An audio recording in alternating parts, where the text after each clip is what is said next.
Right back at it on Prediction Markets Edge on the early line. Is a Friday, a festive Friday at that. Donnie Rightside, Joe Raineri. Let's welcome in Tom Vecchio. The hockey playoffs are just about to begin. Love this time of year, Tommy. How we feeling? Yeah.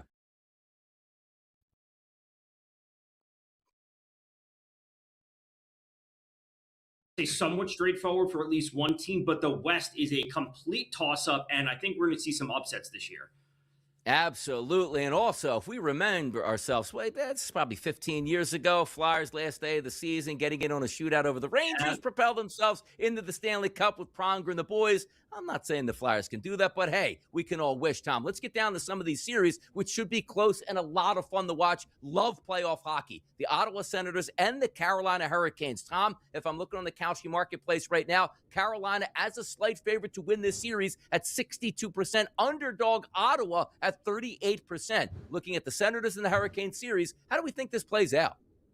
You know, really, I think the Hurricanes are the better team by leaps and bounds, essentially. I really think they're the better team compared to Ottawa. Now, listen, Ottawa started off the year really slow. They struggled through the mid-portion, and they turned things on as of late in order to secure their spot. You know, frankly, I see the Canes winning this series 4-2. That's kind of where I'm leaning. I don't think it's going to be easy in those winning games for the Canes, but they are the better team. And frankly, if they can get past this round, they can get past that next round versus the Penguins or the Flyers. They have the easiest and cleanest path to get to the conference finals out of any team on any side of the bracket. Feels like Ottawa is the one side there that some point, if you're picking a long shot, that's the long shot right there, right? Ottawa, because has the goaltender situation in Carolina changed at all? Are we expecting anything different here? I mean, Ottawa's got a puncher's chance here, don't they?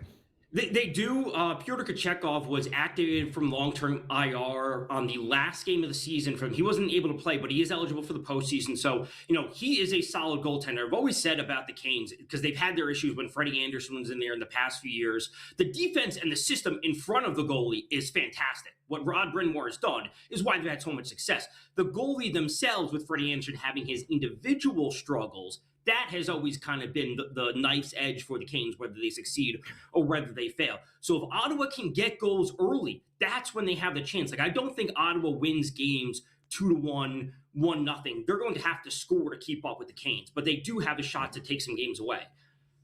Great stuff here, Tommy, talking about that series. And the Keystone State is going to be on fire this weekend, starting Saturday night at 8 p.m. The hatred is back. It's the Philadelphia Flyers in the playoffs to take on the Pittsburgh Pirates. And if you any of those shenanigans from the past, Flyers fans don't like Pittsburgh fans don't like Flyers fans, and so we go. On Kalshi on the marketplace, and no surprise, the Penguins are a favorite, but only around 56%. However, the opening of the marketplace here, Tom, started around 51%, 49. So it's widened a little bit in Pittsburgh's favorite here. Penguins and the Flyers. It's been a minute since the Flyers been back in the playoffs, but here we are, Tom. What are we thinking?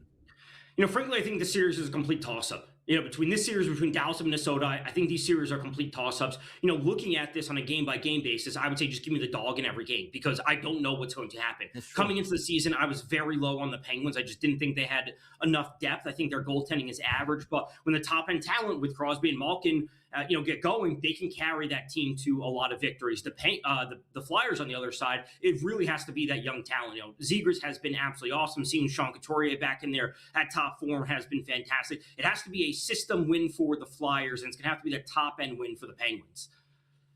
Vladar. Joe, come on. Talk about Vladar at this point. Best goalie in the NHL. Come on. One and done? Is that what we think here? Is it one and done for one series and done for both of these things? Well, I'm not bitter at all here. But listen, if you want to look at a big picture here, because I think everyone understands out west, it's we know it's going to be, well, let's just pencil Colorado in. But if you had to take a guess here, Tom, who would they be playing? What is the final setup going to look like here? Who's coming out of the west? Who's coming out of the east? You know, like I said, I think Carolina has a very easy path to get to the conference finals. I still believe Tampa's the strongest team overall when it comes to the Eastern Conference. And when it comes to the West, you know, everyone's going to be looking at Edmonton. Oh, they've been to 2 straight Stanley Cup finals. Listen, the Ducks are good.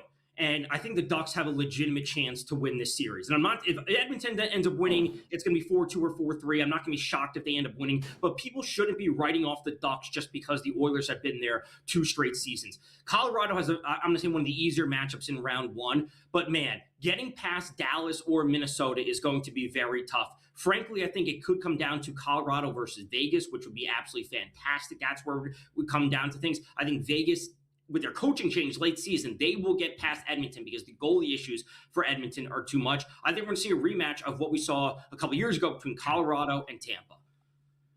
Tom, taking a look here in the Eastern Conference and getting to the conference finals, there's so many marketplaces that you can take a look at. I'm looking at Poly Market right now, and so much throughout the season, we've been excited to watch what the Buffalo Sabres were able to do. But as we know, regular season transferring to postseason success, just a little bit different. Currently on Poly Market, a 60% contract to the yes pays back $164 off a $100 investment. What are the thoughts between the Sabres and what they can do in the playoffs, particularly even making it to the conference finals? I'll put it like this. If the Sabres were to lose in round 1, I'm not going to be shocked at all. And, you know, I keep having the thoughts like, wow, they had a great season, and then they kind of just fall flat in the playoffs. And that wouldn't entirely shock me just because they haven't been there. Boston's at least proven in some capacity. You know, they've had some, playoff struggles over the last few years. But if they win one round, they're not getting past Tampa. That's what it comes down to. Like, the great season, great storyline from the finally break this 15-year drought, but they're not getting past Tampa, and they're not getting past the Hurricanes. So win one round, sure. More than that, I can't buy that.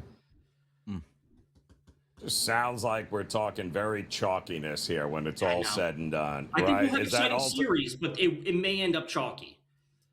Yeah. So then any sort of combination in the predictive markets involving Minnesota or Dallas, we should just push to the side? I could see Dallas getting there. The issue for them would be how much can they withstand at least the first few games of the series. They are going to be without Rope Hintz, one of their top players. Right. So if they lose or they split the first 2 games, then they obviously lose home ice advantage. They have to go back to Minnesota. Minnesota obviously has a lot of top-end talent. And really, the scoring struggles that Dallas has had, especially late season, if they can't get the goals going and Minnesota gets out in front, I don't think Dallas has a chance. No matter how good their defense is, if they can't get the offense going, which has really struggled the second half of the season, they just won't have enough. Tom, well, my Flyers have stunk the past couple years. We're now back in the playoffs, so excitement I'm going to be watching. But the team I always used to root for here in place was the Edmonton Oilers. Talk to me about the chance maybe Draisaitl. Is he coming back? Because if he does, that could be a fun team to watch here. He is, as long as he stops eating popcorn in the press box since he's been out the past few weeks. If he's ready to go, they have a chance, but it's not going to be low-scoring games in any of them. Their defense and their goaltending is still an issue. The Ducks, they can score 3 goals a game, and they will be toe-to-toe, punch for punch with the Oilers every step of the way. Oilers finally winning a Stanley Cup and ending Canada's drought. A $100 investment will pay back $1,250. Tom, thanks for joining us here on PME on a Friday. We'll talk to you soon. We'll be right back after this short break.